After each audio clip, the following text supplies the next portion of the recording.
ሀንዬ የአንገቷን መስቀል ሌቦቹ ሰረቋት። እንዲሁም የአሴር ጓደኞች ናቸው። እንግዲህ ሀንዬ መንገድ ዳር ወደ ስራ ቦታ እየሄደች እያለች የአንገቷን መስቀል ሰረቋት ማለት ነው። የሚሰርቁት ቢያጡ የአንገቷን መስቀል ሰረቋት።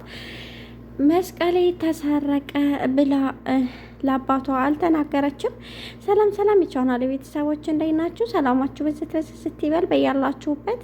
እንግዲህ ዛሬ ሀንዬ በጣም ትልቅ ችግር ውስጥ ገብታለች። ምክንያቱም በጣም ወሳኝና ልጅነቷን እንዲሁም እናትና አባቷን የምታፈላልግበት አንድ ፎቶዋና ያላት ያቺ መስቀል ናት። እናቷ ያደረገችላት ስለሆነች እናቷም ያቺን መስቀል ታውቃታለች። እንዲሁም አባቷ ሁል ጊዜ ይሄንን ለብሰሽ እስከሄድሽ ድረስ ምንም ነገር አይገጥምሽም፣ ምንምም ነገር አያጋጥምሽም የሚሏትን መስቀል በሌቦች ተሰረቀች።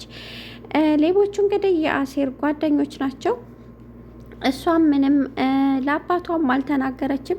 ምክንያቱም አባቷ በጣም ወሳኝ ነገር ስለሆነ ይደነግጣሉ ብላ ስላሰበች ለአባቷ አልተናገረችም። ነገር ግን ለአሴር ደውላ አንገቴ ላይ ያለ መስቀሌን እኮ የሆኑ ልጆች አወጡብኝ እና እባክህን አስመልስልኝ፣ የምታውቃቸው ከሆነ ወይም እንደው ፈለግ አድርገህ እንድታስመልስልኝ እፈልጋለሁ አለኝ። እሱም በጣም ደነገጠ። የት አካባቢ ነው የተዘረፈው? አካባቢውን ጠየቃት። በውስጡ በቃ የኔ ጓደኞች ናቸው አለ። ነገር ግን ለእሷ ምንም አይነት ፍንጭ አልሰጣትም። እሱንም ሌባ እንዳትለው። እንግዲህ ሰላምዬ ከእናቷ ጋር አሁንም ግብ እየፈጠረች ነው። ምክንያቱም ሀሴት እያልሽ ሁል ጊዜ እኔን ረስተሽኛል፣ ምንም ነገር ልትሰጭኝ አልቻልሽም። ስለዚህ ወደ አባቴ ጋር መሄድ እፈልጋለሁ። እኔ እስከ ዛሬ የጠበቅኩሽ ከነገ ዛሬ ትመለሻለሽ፣ ከነገ ዛሬ የተሻለ ነገር ታደርግልኛለሽ እያልኩ ነው። እናትነትሽን ረስተሻል ብላት ነበር የዛሬ ሳምንት። አሁን ይቅርታ አድርጊልኝ ብላ እናቷ መለመን ጀመረች። ይቅር እንድትላትና ወደ ቀድሞ ፍቅራቸው እንዲመለሱ ከዚህ በኋላ ሀሴት እንደማትልና ፍቅር እንደምትሰጣት ቃል ገባችላት። ምላሲም ለመናት። ነገር ግን እምቢ አለች። ከዚህ በኋላ ረፍዷል፣ ሁሉም ነገር ረፍዷል። ይሄ 16 ዓመት ሙሉ ትተሽኛል። ከዚህ በኋላ እኔ ትልቅ ሰው ነኝ። አሁን ላይ ራሴ መወሰን ራሴ መራመድ መብት አለኝ፣ ድሮ ነበር እንጂ ብላ አለቻት። እናቷን በጣም አለቀሱ፣ በጣም ተንሰቀሰቁ። እውነትሽን ነው፣ ድሮ ነበር ነገሮችን ማስተካከል ያለብኝ ብለው አለቀሱ። ምላሲም እባክሽን እናቴ፣ ሁሉ ነገር ይስተካከላል፣ የጊዜ ጉዳይ ነው እንጂ ነገሮች ሁሉ ይስተካከላሉ አላት። እንግዲህ ጆሮ የአንገቱን መስቀል ለማስመለስ ወደ ጓደኞቹ ሂደው ምንድነው ያደረጋችሁት አላቸው።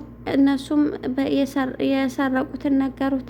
ምክንያቱም በጣም የሚወዱት ጓደኛሞቻቸው ስለሆነ ነገሩት። ቶሎ መመለስ አለባችሁ፣ ይሄ ምን ማለት እንደሆነ እናንተ ምንም አይገባችሁም፣ ስለዚህ አምጡ አላቸው። አንሰጥም አሉ። ገበገብ ተፈጠረ። እንደሚመልሱለት ነገሩት። እሱም ሀንዬ የትምህርት ማስረጃዋን ይዛ ትምህርቷን ጀመረች። አባቷ ባዘዟት መንገድ ትምህርቷን ጀመረች። ነገር ግን ያሳሰባት አባቷ በምን እንዲህ ነው የሚታከሙት እያለች ሁሌ ተጨንቃለች። አሲር ወይም ምላሴ አሲር ወይም ጆሮ በመጥፋቱ በጣም ሁላችንም ተደናግጠን ነበር ማለት ነው። ከድራማው ውስጥ ወጣ እንደያለን፣ ነገር ግን ተመልሶ መጥቷል። እንግዲህ ጆሮ ከሀንዬ ፍቅር ድብን ያለ ፍቅር ይዞታል። ምን ማድረግ እንዳለበት እና ቢጠይቃትም ደግሞ ምንም አይነት ምላሽ እንደማትሰጠውና በጣም ከባድ እንደሆነ ነገሩ ራሱን አሳምኖ በጣም እያለቃቀሰ ነበር። ሰላምዬ ወደ አባቷ ዘንዳ ልትሄድ ነው። እናቷም በጣም እያለቀሰች ብትለምናትም ቢያለች ከዚህ በኋላ ሁሉም ነገር ረፍዷል።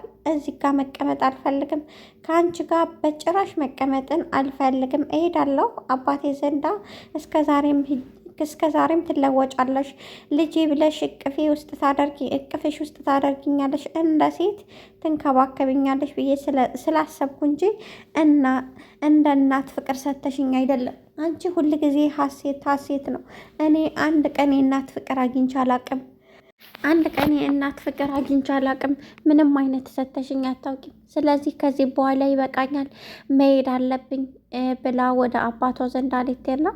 እንግዲህ የሰላምዬ እናት በጣም ነው ያዘነችው። እባክሽን አንድ እድል ብቻ ስጭኝ፣ ከዚህ በኋላ ሁሉንም ነገር አስተካክላለሁ፣ ብቻ አንድ እድል እንድትሰጪኝ ነው የምፈልገው እባክሽን ብላ ብትለምናት ከአባቷ ጋር መምጣት እንደምትፈልግና ንገሪው፣ እኔ እዚህ ጋ እናትሽን ፍቃድ እፈልጋለሁ እያለ ስለሆነ ነው እንድነግሪው እፈልጋለሁ። እዚህ ጋ አልቀመጥም፣ የምቀመጥ ከሆነ በግዴታ እንድኖር ካደረግሽኝ እዚህ ጋራ ራሴን ሁላ ላጠፋ እችላለሁ አለቻት። እናቷን በጣም አለቀሱ ማለት ነው።